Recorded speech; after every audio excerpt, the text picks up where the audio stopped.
What's up everyone? We are back again for another Warframe build video. The build we are taking a look at today is a build for our fairy Titania, which I'd like to call Charaxes Titania. We are using Sedo on this one paired with my favorite weapon, the Yacht Hussar. Some of you may ask, why am I using Sedo when Kuva new core exists? Well, I'm not saying Sedo is better, but I'm going to be honest here. I'm tired of seeing it. I'm fully aware that it is an amazing weapon, but we need an alternative. As for Yacht Hussar, we are still using it for that super high crit tier, which will give us more damage. I'll tell you right off the bat, we did something very broken here. It almost feels like I was cheating. When the enemies just ignore you, there really is almost nothing to worry about. I stayed for 2 hours in Tavioni farming Kuva with this build, solo. This would have been extremely difficult if Helminth was not a thing.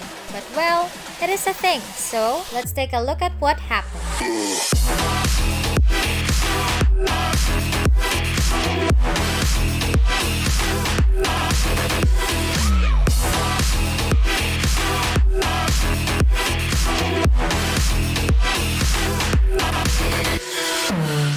So I'm not sure if you noticed that, the ability we subsumed into her is Octavia's Resonator. This ability is so broken, it is technically making her invisible to the enemy's eyes. And as if that was not enough, we also used Titania's Lantern, making it even worse. Now let's take a look at the build, shall we?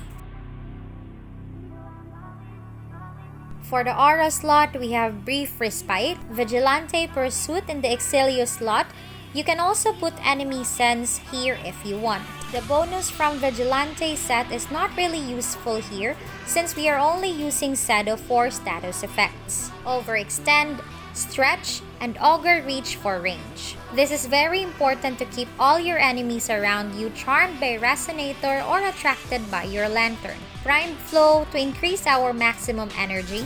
Natural Talent and Speed Drift for faster casting speed, Primed Continuity for more duration, and Rolling Guard for shield gating.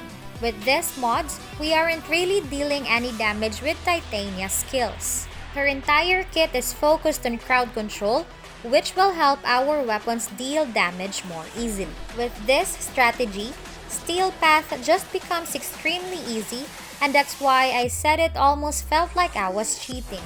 They just follow Octavia's Resonator or stare at your Lantern almost 100% of the time.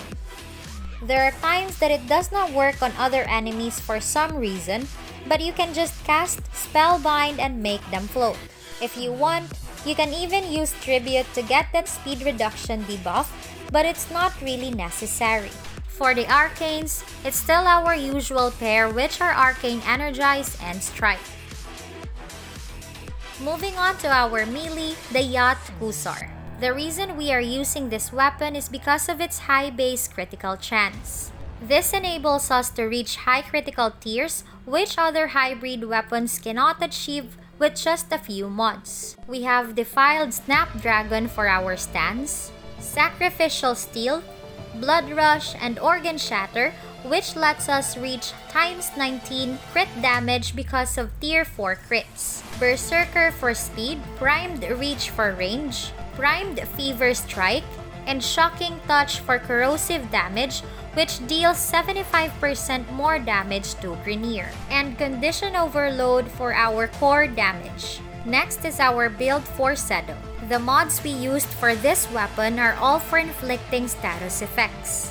We used all 60/60 mods to get Radiation and Viral procs. Shotgun Savvy and Modus Setup for more status chance, Hell's Chamber and Vigilante Armaments, which gives us times 3 for multi-shot. For the Exilio slot, we used Fatal Acceleration, which increases our projectile speed.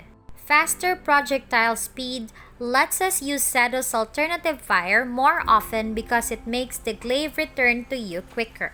I just want to make it clear that this does not mean Sedo is better than new core. It can be better, but it needs to meet some conditions in order to maximize it, such as tight spaces, grouped up enemies, and many more. For our companion, I still used Panzer here because of her immortality.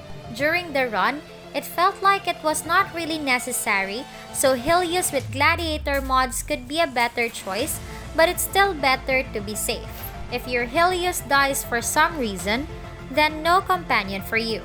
Focus cool, we are going for Naramon with Power Spike to help us with our combo. That's it for the Titania build. Feel free to use the build as you like or modify it to create a build of your own. I hope you liked the video and learned something from it. If you like my content, don't forget to like and subscribe to my channel.